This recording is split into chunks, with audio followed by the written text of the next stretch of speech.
پھر آج کل زمانے میں بہت ساری برائیاں پھیلی ہوئی ہیں، ان سے بچنے کے لیے آپ نے فرمایا کہ جو میری بیعت میں شامل ہوتے ہیں وہ اس بات کا بھی عہد کریں کہ کبھی جھوٹ نہیں بولیں گے اور زنا کے قریب بھی نہیں جائیں گے۔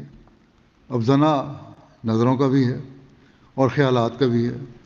آج کل میڈیا کے جو مختلف ذرائع ہیں اور نئی نئی ٹیکنالوجی کے ذریعے جو باتیں ہمارے سامنے پیش کی جاتی ہیں، ان میں ایسی باتیں بھی آ جاتی ہیں جو اگر عملی طور پر نہیں تو کم از کم زنا کے خیالات ضرور پیدا کر دیتی ہیں۔ اس میں بد نظری بھی آ جاتی ہے، بہت سارے لوگ لکھتے ہیں مجھے اس بارے میں۔ بس آپ نے فرمایا کہ اس سے بھی بچنا چاہیے، ہر قسم کے فسق و فجور، ظلم، خیانت، فساد اور بغاوت کے طریقوں سے بچنا ہے۔ یہ ہے میری بیعت کا حق ادا کرنا، اپنے نفسانی جوشوں سے مغلوب نہیں ہونا بلکہ ان سے بچ کے رہنا ہے۔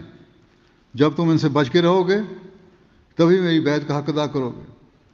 پھر آپ نے یہ بھی فرمایا کہ اگر میرے ساتھ عہد بیعت باندھا ہے تو 5 وقت کی نمازیں اللہ اور اس کے رسول کے حکم کے مطابق ادا کرنی ہے اور تہجد پڑھنے کی بھی کوشش کرنی ہے۔ پھر نبی کریم صلی اللہ علیہ وسلم پر درود بھیجو، اپنے گناہوں کی معافی مانگتے رہو اور استغفار میں باقاعدگی اختیار کرو۔ اللہ تعالیٰ کے احسانوں کو دل سے یاد کرو اور اس کی حمد کو اپنا ہر روزہ ورد بنا لو۔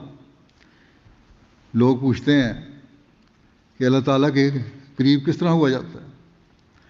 تو اللہ تعالیٰ کے قریب اسی طرح ہوا جاتا ہے جس طرح آپ نے فرمایا، اور ہم سے یہ عہد لیا ہے کہ مجھ سے بیعت کرنے والا یہ عہد کرے کہ وہ اللہ تعالیٰ کے احسانوں کو یاد کرے گا اور اس کی حمد کرے گا۔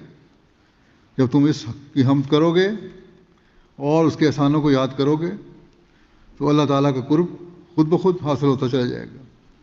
بس یہ وہ بنیادی چیز ہے جو ہمیں یاد رکھنی چاہیے۔